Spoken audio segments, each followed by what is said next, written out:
Hello, everyone, and welcome to week 2 announcement. We're going to talk about grades today and how it's calculated and how you can figure out your bonus points from your required points. That was tough for me to say for some reason, but let's get into it. Okay, so there has been some understandable confusion concerning our weekly grades and situation of bonus points. I want to clear this up and let you know how I apply your points to your grades. And so I'm going to set up 3 graphs to show you how I do this, okay? So let's go to the next slide. Okay, so let's take a look at the 3 graphs that we have, and I'll talk you through it. So on the top graph is the week 1 individual student grades. So it says what is due, and all that is due for week 1 is the Smart Book quiz, and that's worth 30 points. So you look across, an A for that is between 30 and 27 points. A B on it is worth 26 to 24 points. A C is worth 23 to 21 points. And D is worth 20 to 18 points. And then F is basically if you just don't take the quiz. Now, as I have said earlier in the syllabus and in other class previews that you're gonna watch, that it is on the Smart Book you automatically get 30 points when you take the quiz, okay? So, but if you are late with the quiz and you talk to me, I'm going to have to take some points off unless you have a good reason. So, on this graph, which I keep in my own files, so you see the only thing that's due that week is the quiz, but the student that week earned 75 points. Now, that 75 points came from things that weren't due yet. And one of those things that is included in that is the bonus points, okay?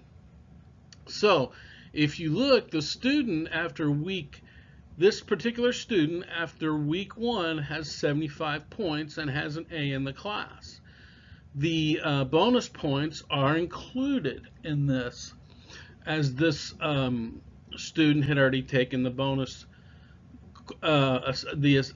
pre-course assessment, but remember, it's not due to be taken until the end of week 2, which is September 5th at 11:59. So, the next graph you see down is what's due for week 2. And what's due for week 2 is the Smart Book quiz that is due 8/29. The student introduction that is due on the 5th of September. Discussion 2 is due the 5th of September. And then the Smart Book quiz for week 2 is due the September 5th. This is all the inclusive grades that are due through week 2. This is how I keep track of it. Now, I don't put the bonus points as a line item because that's a choice. But when you add them, this particular student hasn't taken anything since week 1, so they wind up with an F because the other things are due. But that 75 points includes the pre-assessment bonus points. It is, like I said, it is not a line item, but it is configured into your points. So down to the last graph, and that's the final at the end of week 8. This is how many points is due for these particular grades. If you get a 575 through 517, that's an A. A 516 to 460 is a B. 459 through 402 is a C. 401 through 345 is a D. And anything below 344 is an F. Now, if you look at the things that are required, it adds up to 575 points. If you got a complete perfect score on everything. But if you get at the end, let's say a person gets 100% on everything and takes bonus points, which is the pre-course assessment and the post-course assessment, with what the pre-course being, being a total of the correct answers in pre-course, but the post-course is an automatic 10 points if you finish it. So if you have at the end of your semester, you have 600 points, that means that you were perfect in every one of your exams and of your discussions, and the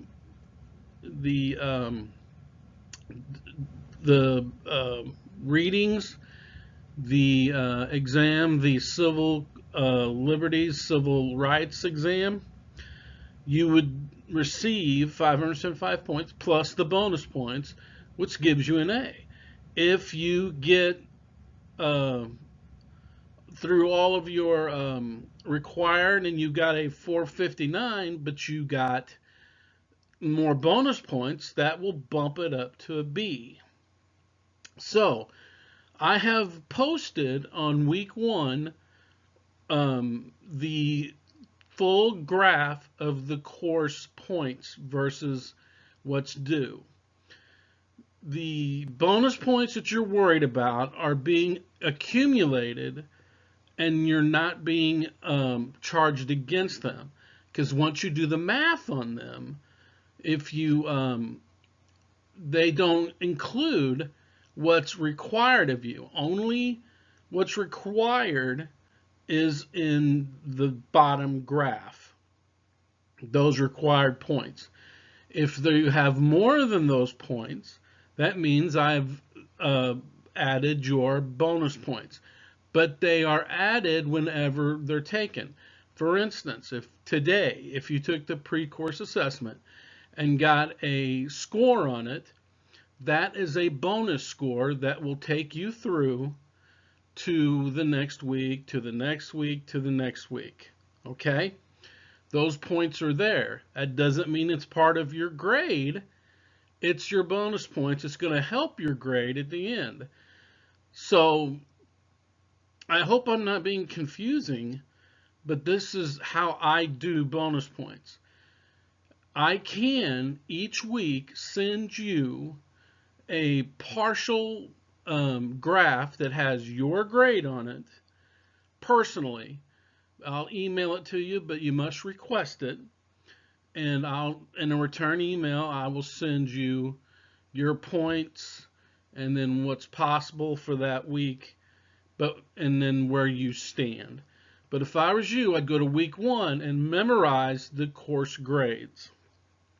It is the last chart, or the last thing to click on in the bottom of page 1, and then what it'll do, you'll download a Excel document, and that will help you understand week to week what's required of you.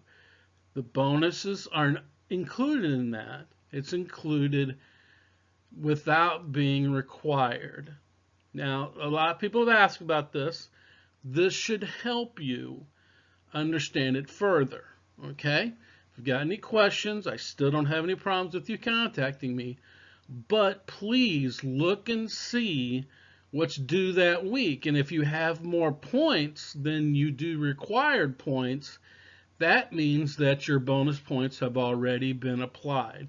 Not as a requirement, but as extra credit. Okay? All right, everybody. Have a great week. Don't hesitate to contact me if you need to. Okay? All right, everybody. Have a great week.